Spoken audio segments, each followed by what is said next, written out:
Blog Talk Radio.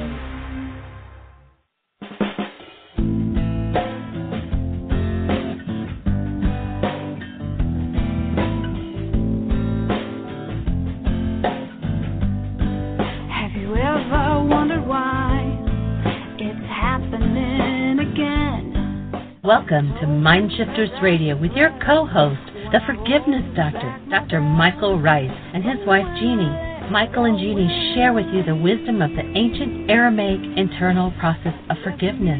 They offer tools and support 5 days a week. They will support you in building a solid foundation within yourself to live in pure love. In Aramaic, Rachma. Michael is the author of So Why Is This Happening to Me Again? For more information on Michael and Jeanie, please visit www.whyagain.com. And now your co-host, the Forgiveness Doctor, Dr. Michael and Jeanie Ryce. To the brightness within you and the truth that is rooted within me.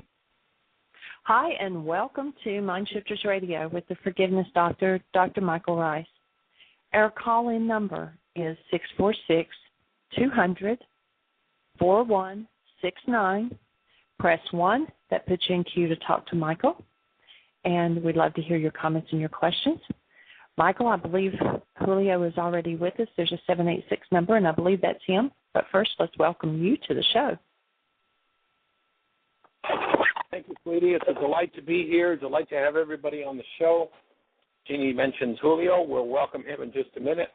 First of all, just a little introduction to who we are and what we're doing. If you're new to the show, we have a project that we're doing, and we're delighted that you're involved in it, that you're here listening, and we invite you to engage in the tools that we're teaching.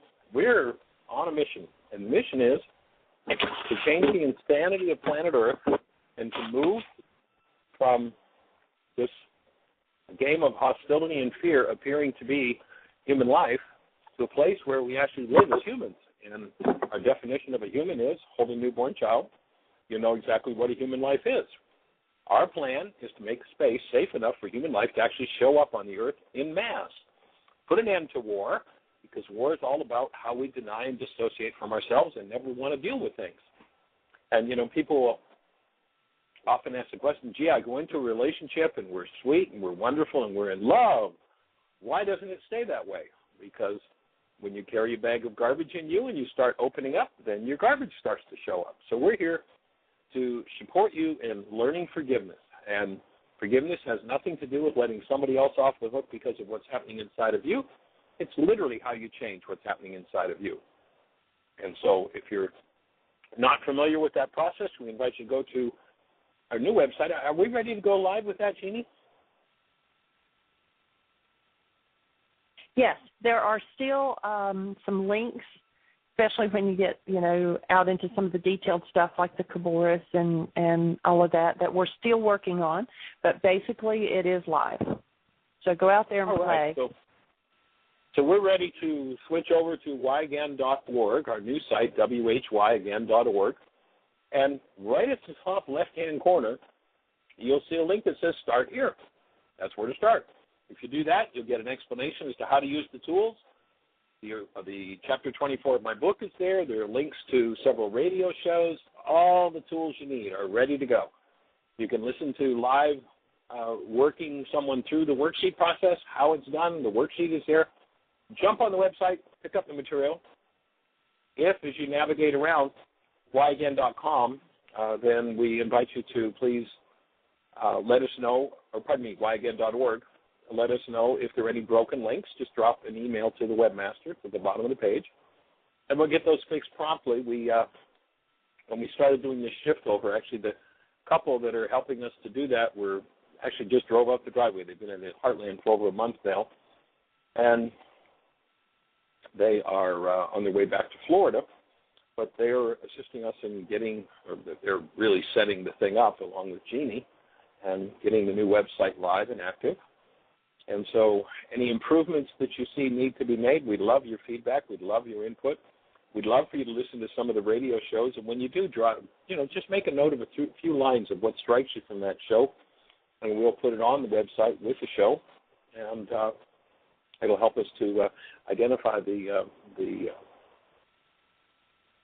topic of the shows for other folks. So, but if you go on the Sprout here, that's where you'll find it all. So welcome to the show.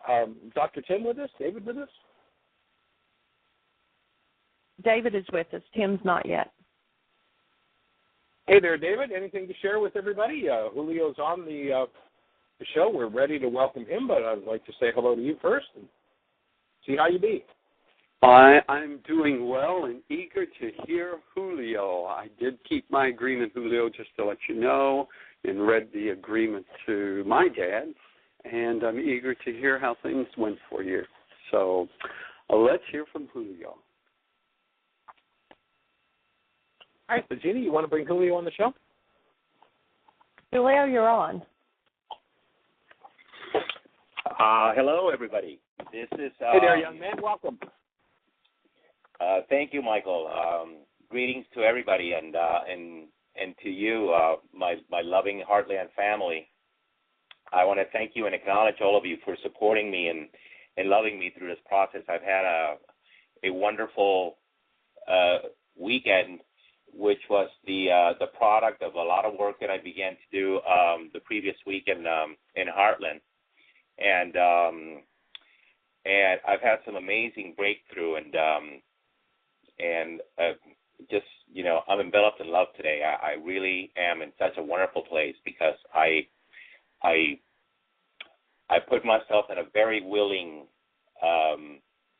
situation to heal, and it's everything that's happened I could not have foreseen happening in the way that it unfolded. You know, it was just perfect. So that's where I'm at right now. Well, it's a delight to hear from you. And for those who haven't heard Julio on the show before, Julio started doing this work in Florida back in January, and he dug in and went to work and has trimmed his body. I don't know, last number I heard, I think, was 114 pounds, Julio.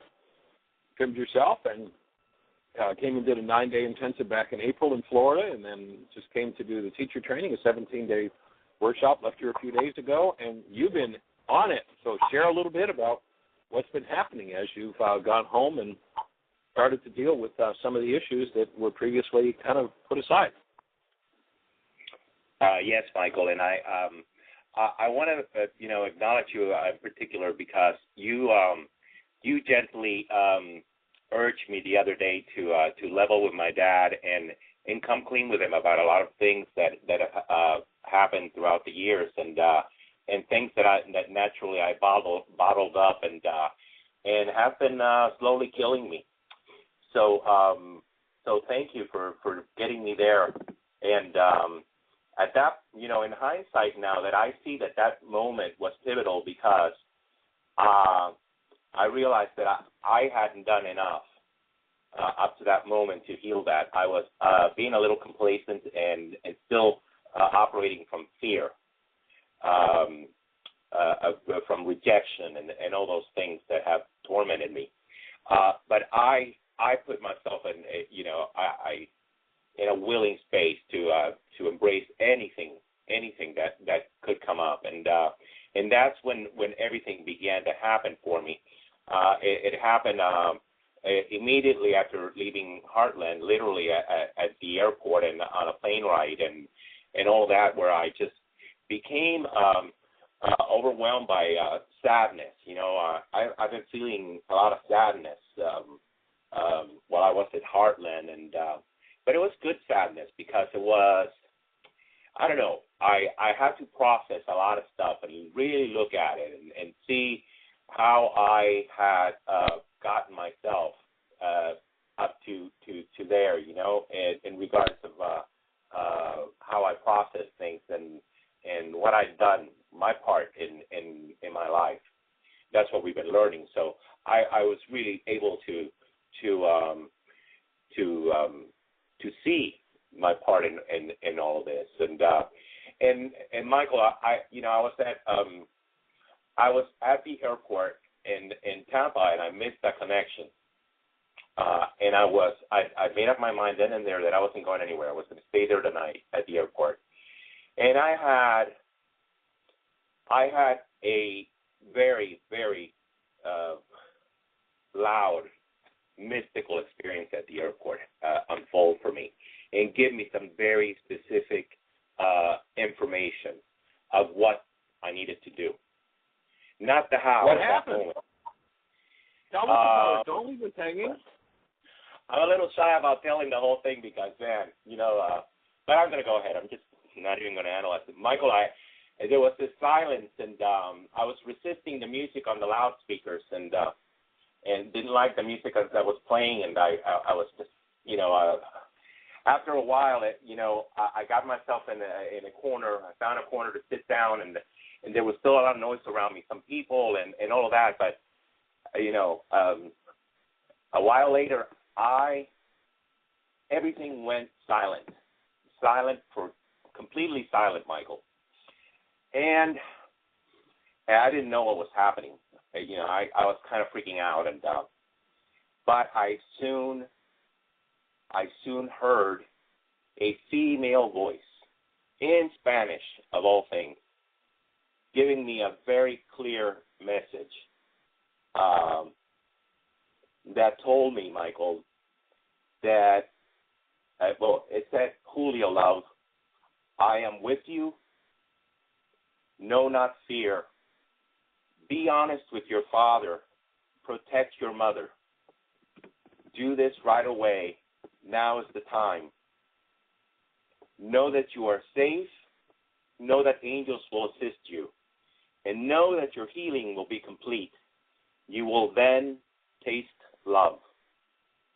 You are love. I am love. And I have recited this to myself over and over and over again. And I remember screaming at that very moment, Michael, when I heard this, because that it was a voice, but it wasn't like coming in through my ears. It was operating, through my body, through the cellular kind of level. It just became me. This voice was all inside of me, like magnified, amplified. And I remember letting out a scream, and I opened my eyes, and I still couldn't hear anything, but nobody noticed what I did, what I had done. I don't recall people noticing that I had screamed. And I said, Roca.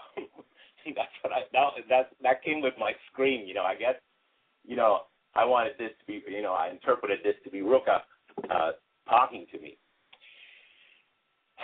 So I stayed with this for a long time, and I didn't know what to do. And I just said, I breathed through this whole thing because I was so overcome with emotion and, feelings of, I wasn't in a peaceful state at that moment, honestly. I was just conflicted. I didn't know. I didn't have the answers of how. I began to worry about how I would do this, how I could be honest with my father, how I could protect my mother. I think I spoke to you about that the next day, and you gave me some clarity. But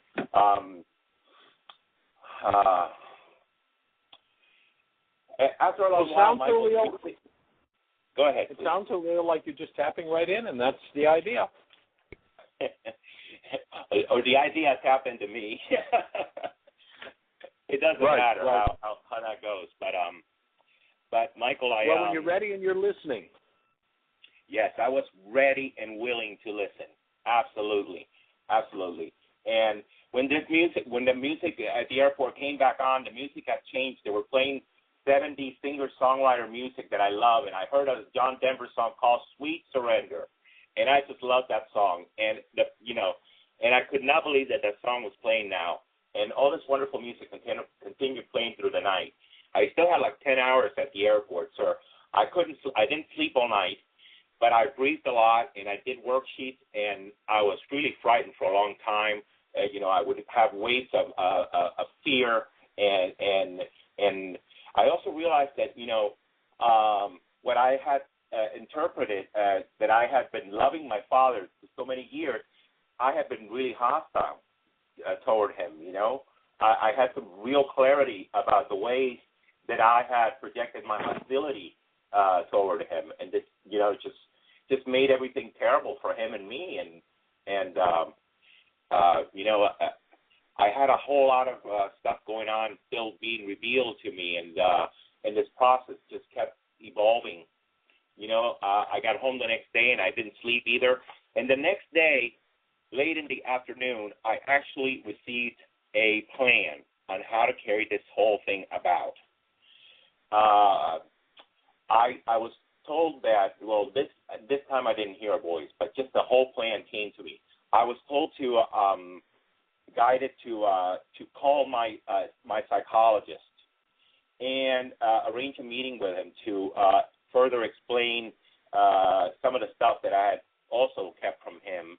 You know, come clean with my psychologist, and to get him involved in providing a space for me to come together with my family, with my dad and my mom and my sister, so that I could have a conversation with them and tell them a whole lot of things that I wanted to say to them from a totally loving space that would not be, you know, accusatory in any way or anything. And you know, I didn't know why I was going to the psychologist, but I didn't care, but I did it. I followed through, and I got an appointment with him immediately. And he, you know, he couldn't believe that I had made this great breakthrough. He thought it was wonderful that I had, and yes, he would cooperate and provide the space. And then a meeting was set up for today. That is not happening today, but anyway, I just kept following through. Yesterday, the next step was to get people involved, get my mother and sister to be willing to attend, and they certainly were. They've always been my champions, and my dad would be a little bit more difficult, so I went yesterday to my dad. And Michael, I was not ready for what I got. Instead of the love that I was bringing to him, and the positivity that I was bringing to heal here, what I actually experienced was hostility and even violence from my father, Michael. He hit me. He threw a punch at me, at my chest, and he reached out for a box that's scrap metal, kind of metal in there, and he almost picked it up to throw it at me. He didn't want to, he told me to get out of there, that I was disrupting his day, and he didn't want to see me, and that if I was coming back to work, things were going to be done his way, and I had no voice whatsoever, all of this stuff, All that I know is that I did consciously keep love present through all of this brief interaction, because this it didn't take 5 minutes for this whole thing to play out. And I stood my ground. I said, look, Dad, okay, I can understand that, but I need to know when you want to speak, because he said, now is not the time to talk. We are going to find a time to talk, and you're going to get exactly what, the rules on how this is going to be from now on and all this stuff. And I said, okay, well, all I need to know is when, because I kind of need to plan the rest of my life here, is what I'm sensing. And he says, we'll do it tomorrow. You come to work tomorrow. And I said, no, Dad, I'm not coming to work tomorrow. If we can't do this today when it seems it's a perfectly peaceful day, why am I coming tomorrow when I know Mondays are busy and tense around here? So, no, I'm not coming. In fact, I'm not coming in at all anymore until we talk. And he says, does that mean that you're quitting? And I said, well, no, not really, but, I'm still not coming in until we talk. So I left. I was sad, and I was, and felt like this whole plan had unfolded, and it's going to pieces here. Anyway, I went to see my mother, whom I hadn't seen yet. I spent a couple of hours with her. She was at home, and she brought me up on how my dad has been acting up while I've been gone, and he'd been telling people that he really wanted to fire me, which I sensed all the time that I was gone, and even before I left. that that this whole thing was coming to an end. My working with my dad. But I wanted to I wanted to leave in a peaceful manner. I wanted to heal whatever could be healed here, and not go forward without speaking to each other or anything, acting out of our past actions toward each other, because we've done that in the past too. We've disappeared from each other's lives for periods of time from out of just being mad at each other and stuff like that.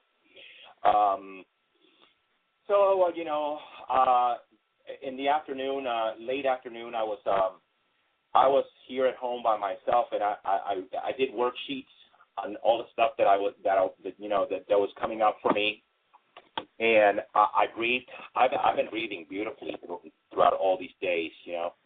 Everything that's come up for me and everything I processed, I breathed through it just wonderfully, and I kept hearing you saying breathe.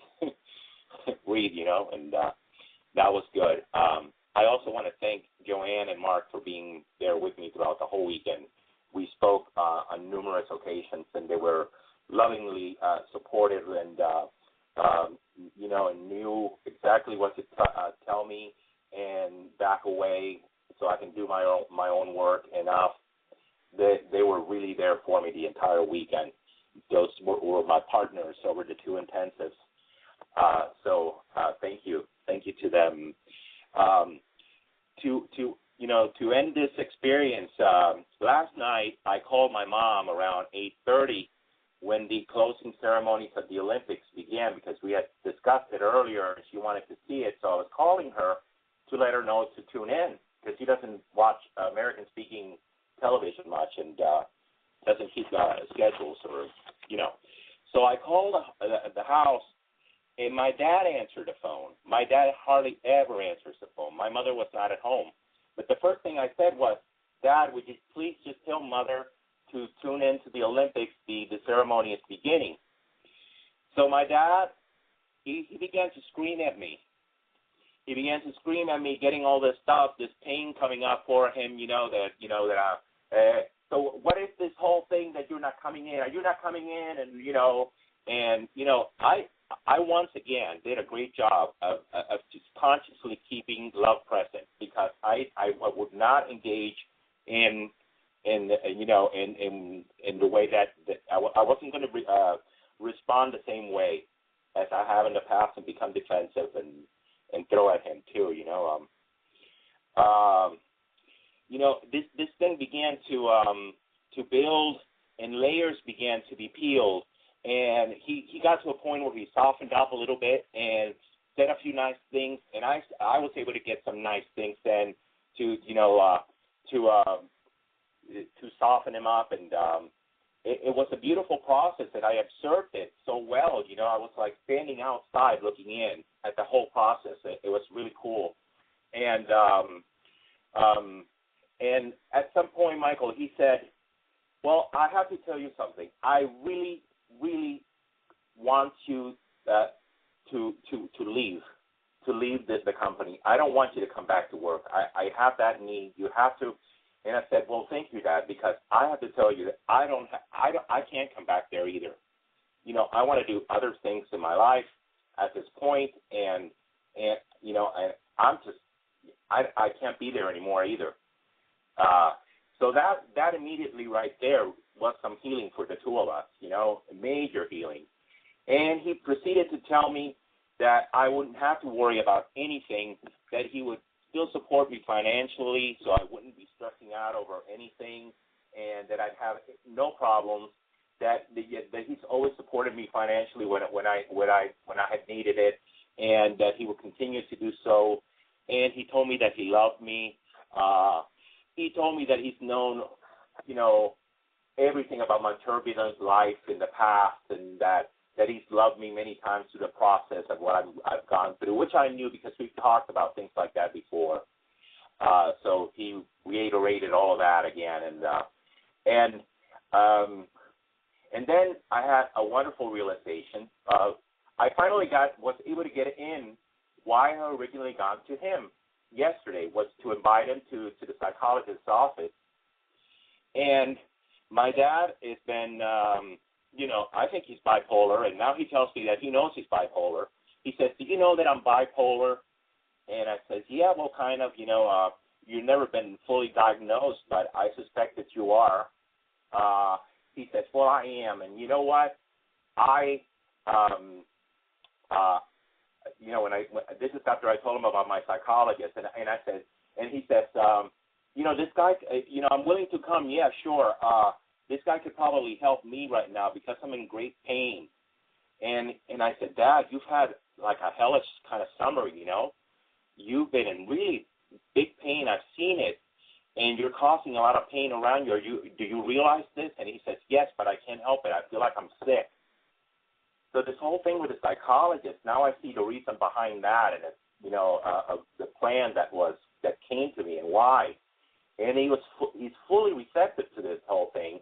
He doesn't want to do it today. He doesn't want to come in today. He says he needs a little time to work on this, but he wants to do it next week, which is fine. But this is how this whole thing ended last night, Michael, and I'm in a really good place because I know that already there's so much healing that has occurred here, and it's still in process. This thing is going to continue to unfold over the next few weeks, one way or another. This is by no means complete. And I'm just sticking to the work, and I'm breathing through this whole thing and enjoying myself right now. I'm not afraid anymore of that visit to the psychologist. I know exactly what I need to say, and he's already taken the pressure off of me. He's already telling me that whatever I need to tell him is fine, and he's willing to listen to it. How is that for some healing? Well, I acknowledge you for sticking to doing your work and your commitment to treat him lovingly, gently, and with respect, regardless of what he does. And it sounds like you just opened a huge space for him to move through, for him to be able to acknowledge his bipolar diagnosis and to start to deal with it. I mean, that's huge, especially for a man from his macho culture. That's just awesome. Yeah, I agree. Michael, one of the things that that's monumental. Yeah. One of the things that I did was do my commitment to him, and I didn't read it to him. I didn't get the opportunity yesterday, but I had translated it to Spanish, and I kept saying it to him throughout the entire week, and I must have done it hundreds of times by now, honestly. And it's beautiful. It's of my own wording, and I never stopped doing it, even through yesterday afternoon. I kept doing it, reading my commitment to him, and that had a wonderful, it contributed to this whole thing. I'm certain of it, because it softened me up, and it made me realize my capacity to feel love for him at a very deep level. I don't know if he heard it, but it worked for me. I was able to just to fully embrace him and bring him into me and feel him. Well, that's just awesome. And perhaps you'd share your copy of the commitment in Spanish, and we can put it on the website. It sounds like maybe it's different from the Spanish one that's on the site, so that'd be cool. And yeah, I just, what you've done is what you've done since January has been monumental, and this is just such another huge piece of the puzzle. So, fabulous work, sir. Yes, thank you, Michael. I know that I have a lot of work to do around this. This is by no means a done deal. This is progressing and unfolding still, and I'm still dealing with negativity and all of that. It's natural. I'm fully aware of that. It's just, well, the work that I've done up to now has gotten me to this point. The work I continue doing will take me to the next point, and so on and so forth, until we get to a place where this is healed. This is very exciting, intense kind of work, and I'm blessed to have these tools in my life to recognize how to do it and get the results that I so deeply desire.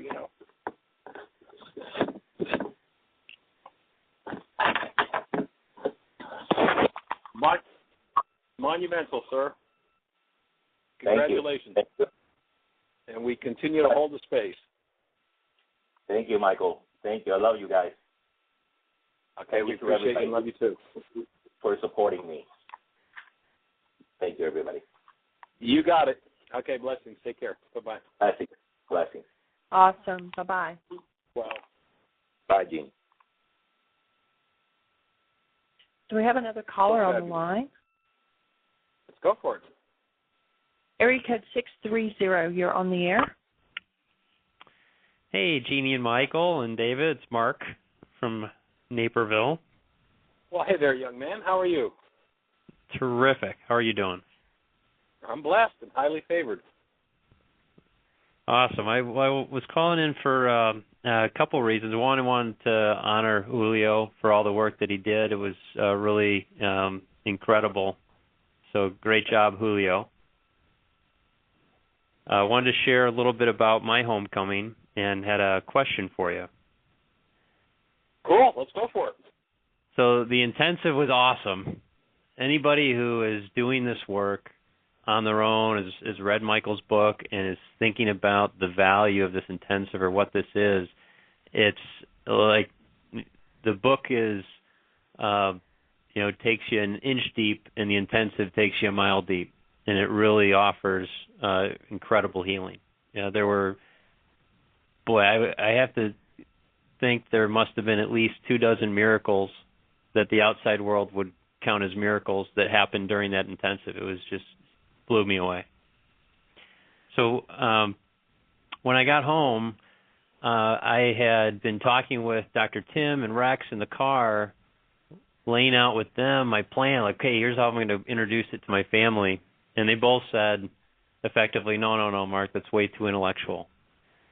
So I decided just to drop it and take their advice and show up as the presence of love in the home and allow the Holy Spirit just to guide whatever was supposed to happen. And it seemed for the first couple days there, this is the first day I'm in the office, but so all weekend and every moment of every day, something came up, an opportunity came up where I was able to teach or share or just have them experience what had happened. And I'll share just two of those stories. There was incredible healing with my wife and good stuff there, but that was a little more intimate and things. But so when one day I was taking my son and his friend to baseball tryouts, and I could tell they were completely nervous. And so I asked them, hey, how you guys feeling? You excited? You nervous? And they're both like, oh, yeah, we're nervous. And so I just took them through the process of, the whole forgiveness worksheet in the car, and had them, identify the source of their nerves and invite the Holy Spirit to come in and heal them, and had them tell me where in their body they felt it, and have the Holy Spirit go touch that spot and heal. And they just, at the end, we arrived upon completion of it, and they got out of the car and they were both just beaming. It's like, how you guys feeling? Like, awesome, we're so ready, and they knocked it out of the park. So while we were working there, say that again. I say that's fabulous. What a way to get kids to a baseball tryout. That's just awesome. It was so cool. It was so cool. I mean, David hit all the balls that came to him. He caught all the fly balls. He pitched great, so I'm sure he'll make the team. So then while we were there waiting, my youngest son and oldest son decided to go over to another field and climb a fence. Well, the part where my youngest son climbed, there was a wasp nest right next to him. So these wasps came storming out and stung him 3 times, once on the head, twice on the arm, and he fell from about 10 feet up on the fence down to the ground. And he's screaming. We hear it. So I come running, and he's panicking. And so I just laid him down. I asked him, what hurt, and the things that killed him were the bee stings. So I actually sucked the skin, and the bee stings try to suck out the poison. And then I laid him down, and we had him start breathing. I was coaching him, hey, just breathe. If you hold it in and you start, crying like that, it's just going to make it worse. Just breathe, nice and easy. And I gave him an example, and he eventually calmed down and breathed. And we took about 15 minutes of breathing time, and by the end of it, he couldn't feel the bee stings. His knees, which killed, were feeling better, and he could feel. I asked him, hey, do you feel the healing happening? He's like, yeah. And I took him through the breathing process of inviting Ruka in, and it was extraordinary. So, and since then, I breathed him a couple times, and my wife, who had been thinking, okay, this breathing thing's a little bit odd, she was amazed, because we went from him hysterical, ready to go home, to all of us going out for dinner. So that was pretty cool too. So just moments like this keep coming up. Doesn't get much better. It sounds like custom design ways for you to show what you've been learning. That's just awesome. It keeps going. So I can't thank you enough. And there were just a couple of quick things I wanted to ask you. One is Rex and Dr. Tim had highlighted this, and it triggered me at the intensive too, about being too intellectual. And I thought I heard you talk about getting the intellect out of the way at the intensive, and was curious if you had a mind shifter or something that I could utilize to make that happen. Sure. It's safe and healing.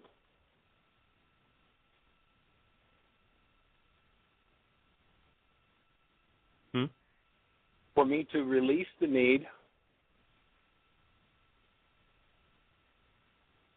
to stay out of my feelings. It's the intellect that kicks in and takes us out of feelings, and it's usually defense against feelings.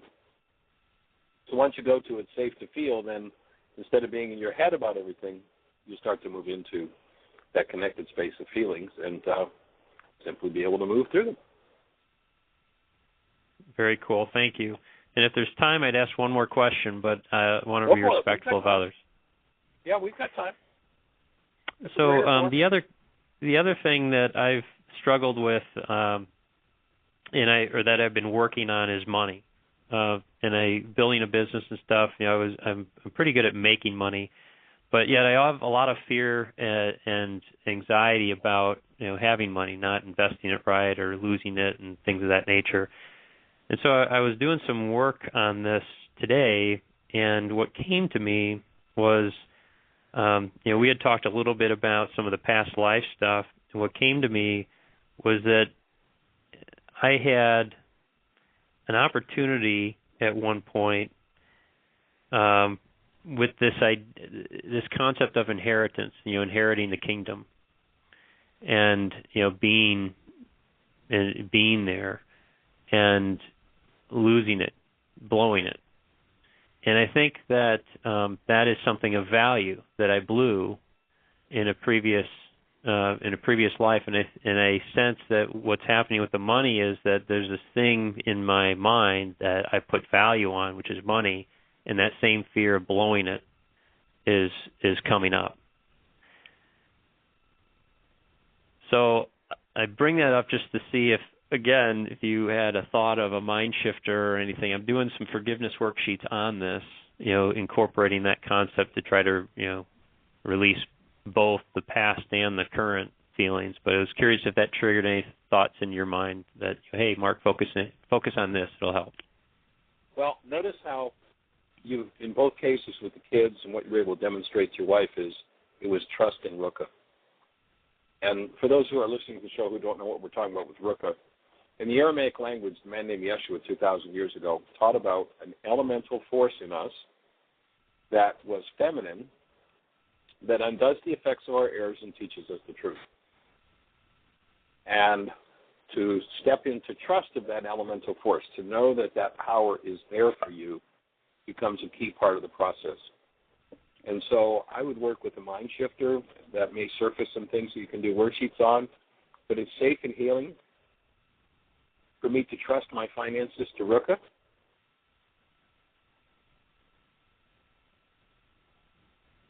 And I'm always taken care of. And there's a really awesome passage from A Course in Miracles that relates to this. And what it says is this, speaking in terms of tapping in and being guided by this power.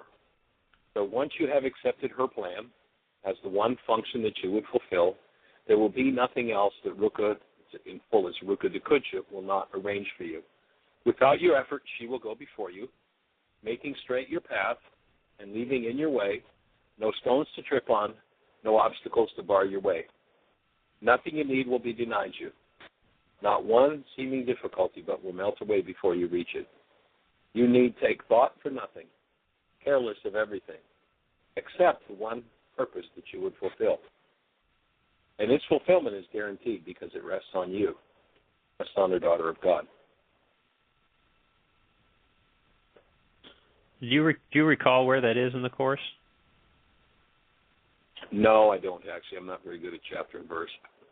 All right. But you can order an online version. I think Jeannie's actually got it on her phone. You can order an online version where you can do a word search. Cool. I'll do that. And then just real quick back to the mind shifter because I didn't capture all of it. It's safe and healing for me to trust my finances to Ruka. Mm-hmm. And I'm always taken care of. Okay. All right. Well, again, thank you so much, Michael and Jeanie. Great to talk with you again. And you too. If you have another thought or two that we can hang on the line for a minute, I'm just opening my Course in Miracles. Sure, I'll share one more quick story if you're interested. Yeah, go for it. So Dr. Tim dropped Rex and I off, and set Rex up and went to bed, and I was woken up at about 4 a.m. It was brought downstairs, and I wasn't sure why I was going down there, but I had these couple of urges, and then was able to cancel my goals. Okay, cancel my goal. I turn this over to Ruka to heal my denied and dissociated parts of my carbon-based mind and restore me to my newborn state love. And then to Ruka, show me what I'm supposed to do. So he took me into the family room and laid down. And I started breathing. And while I was breathing, my left hand went up to my chest. My right hand was below my back. And I felt my heart, it was kind of a small heartbeat, like boom, boom, boom, boom. And it enlarged and enlarged and enlarged until it extended well past my fingers. And my whole chest was just beating in a soft but expanded way. It was absolutely incredible.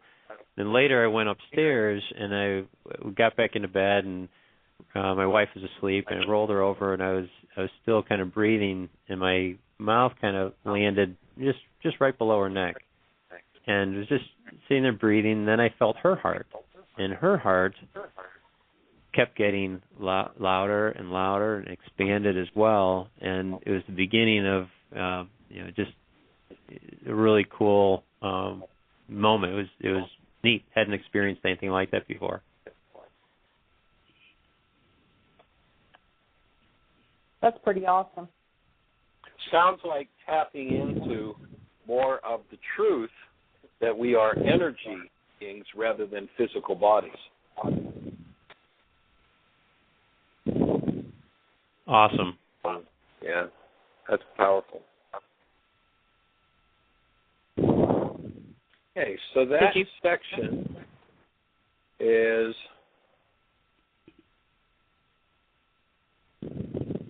the textbook 20.iv.8. And the title of the section is Entering the Ark. It's section 6, or pardon me, 4, IV, Roman numeral IV, Entering the Ark. And I'm not sure if the pages are the same in my book as they are in the course. I don't think they are.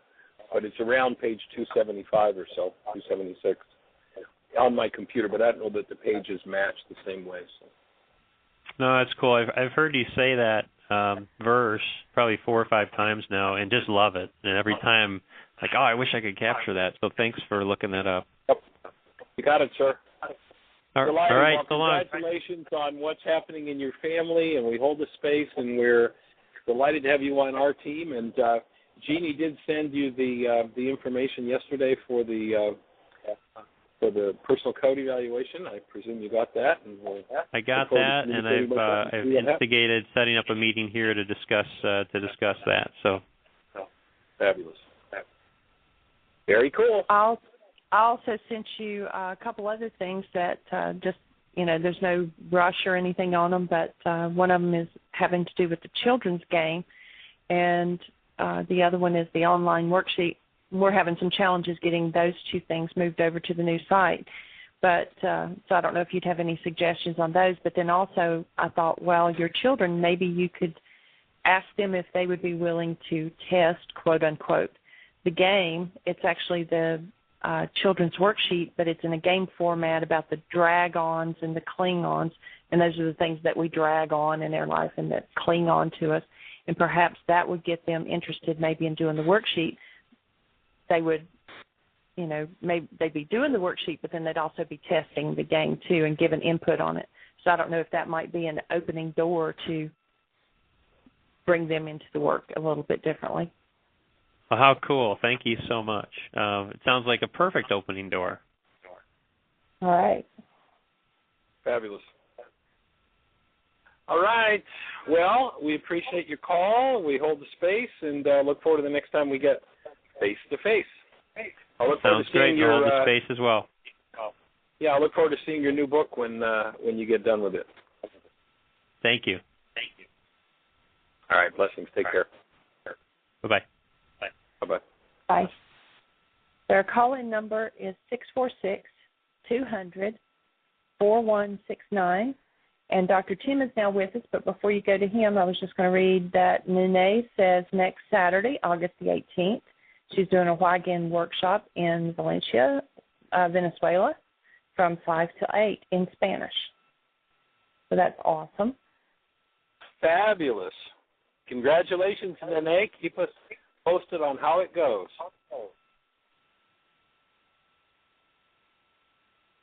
So Dr. Tim is with Dr. Tim, how do you be, sir? Doing very well, thank you, and just delighted to hear from Julio and Mark about how things continue to shift and heal, seemingly miraculously for both of them. It's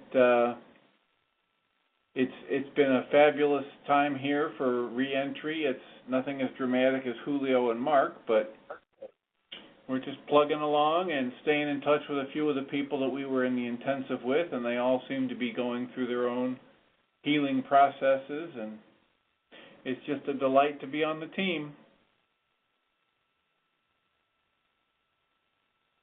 It's certainly an honor to be part of the whole process with folks, isn't it?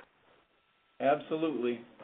And we have plenty of opportunity for applying the tools. I have opportunity for applying the tools. Now that I'm back here, I learned that while I was at Heartland, one of the prime people at the Unity Church got very ill and dropped the body on last Sunday. So that community is going through their grieving process, and there'll be plenty of opportunities for us tomorrow in our support group to do worksheets and support each other and in moving through that grieving process. So I'm just very grateful to have the tools and have the confidence that there isn't anything there that can't be moved through with love and grace. Well, we hold the space and for the whole congregation, for sure.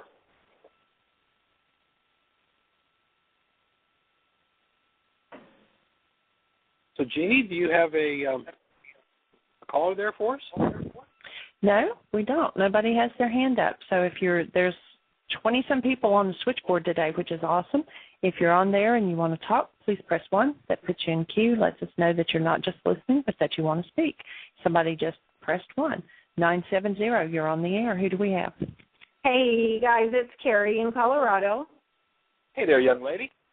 Hey, I just wanted to say thank you to Mark, even though I've never met him. He asked some questions that were really helpful to something I'm looking for answers with, and really nice to hear what Julio's got going on. And, boy, just wanted to say, I think I hit some low points occasionally when I'm clearing a lot of stuff, and so I guess we call those healing crises, and I'm breathing during those times. Any other suggestions?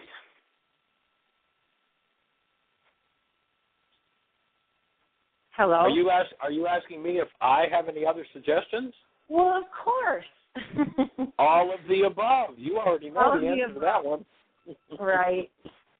Yeah, it's kind of like I end up feeling so good and having cleared so many things, and then I end up dredging up some more, of the grunge that I guess my generations have been carrying around for centuries. And while that's in the process of coming out, it can feel pretty low, and so I guess I'm just wanting to be as effective as I can getting through that, so I don't hang around in it too long. Well, remember that when you drop a load of garbage, you increase in vitality, and that means you can go to the next depth of what needs to be looked at. You can't go in deeper than you are high. So as you get more and more connected and up higher, then you have the opportunity to hit the next level of vitality, and in doing that, clear up the next layer of garbage. Yeah, that's good. That's the whole idea of it. That's where we want to go. So do you think it's normal to hit these points where we just feel like crap? Well, remember what the symptoms of healing are. On a physical level, looks like any kind of physical symptom you've ever had in low energy. On a mental level, it's any kind of negative thought you've ever had in confusion. On an emotional level, it's any kind of negative feeling you've ever had in depression. The body's got cleared up. The energy looks exactly the same coming out as it looked going in. How many generations, to use your what should I say, your delicate language, to feel like crap? How many generations in your bloodline do you suppose have felt that kind of crap and worse? Yeah. That's good. Yeah. And so when you recognize that, then you realize, oh, well, that's what I'm going to have to go back through in order to clean up my life. That's what's structured in my physiology, and that's what I'm going to have to clean up. So maybe in going into that, when I'm in those moments, just grab a worksheet and do it on whatever I can feel that's the closest to the surface, or do a mind shifter, or, like you said, all of the above. But sometimes when, like even somebody like me who's so knowledgeable and aware and used to processing and clearing, sometimes I get in the middle of it and I'm like, oh my God, what do I do about this? So well, that's because when the unconsciousness comes up, the unconsciousness has got to be dealt with. Good. That's helpful. So that's just part of the process. Cool. And it's one of the reasons why healing isn't very popular, because it's not Dr. Feelgood. That You've got to right. go back through whatever's been locked in the structure. And so here it is. That's Next really layer. Yeah. Thank you. That's really helpful just to hear that repeated one more time. And I'm really looking at kind of taking the leap or whatever, making the shift from feeling like I have to still do things for other people to really fully embracing my own work as my path. And that was really nice what Mark asked about, and it energetically really helped kind of just shed some light for me in that area too. So I'm gonna find that quote, and I'm gonna type it up and put it on my wall and just read it every day. I think it's probably the best. Yep, keep that in mind. That's where it is. I mean, when Mark shared that with his two kids, that's just so empowering and so fabulous to have kids that age on a practical level. Instead of talking about some churchy, Holy Spirit thing, well, isn't this wonderful? Let's sing praise songs. Let's be fun about it. How about if we get down to where we live and we actually start to trust that power, and we actually start to live in its guidance and in its field, rather than trusting our hostility and fear-based mind, rather than trusting our rage, our guilt, and our pain? Why don't we just trust that instead of just talk about it? So to me, for Mark to share that, and for his kids to have a dad that says, look, son, look, friend of son, here's how you trust the Spirit of God. Nothing religious about it. It's just, here's how it works. I mean, it doesn't get much better than that. Yeah, and rather than getting sucked into the beliefs that we've been raised with, that are 2,000 years of misthinking, so to kind of start unraveling that. Yeah, it's exciting. Cool. Okay, well, I'm going to go, and thank you, and many blessings to you guys.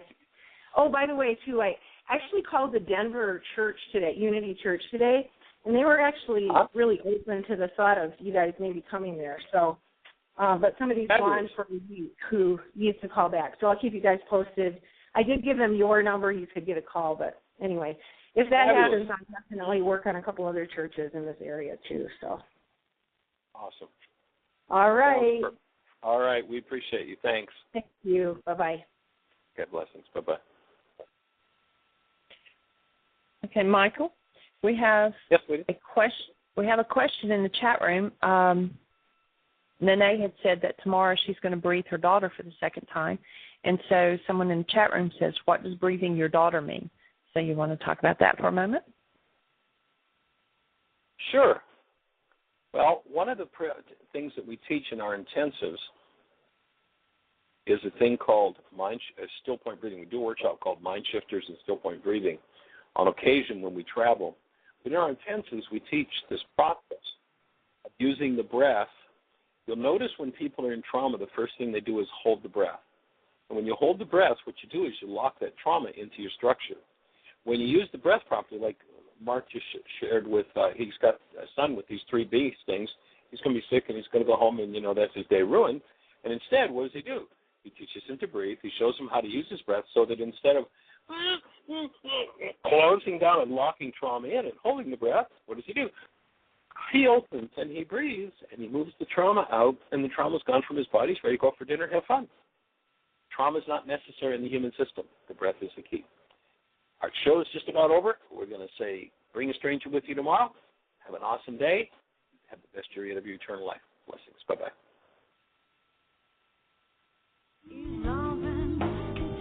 Thank you for listening to MindShifters Radio with the Forgiveness Doctor, Dr. Michael Ryce, and his wife Jeanie, who present the internal Aramaic process of forgiveness. Michael and Jeanie are here every Monday through Friday on Earth Angels Radio. For more on Michael and Jeanie, please visit www.whyagain.com. That's www.whyagain.com.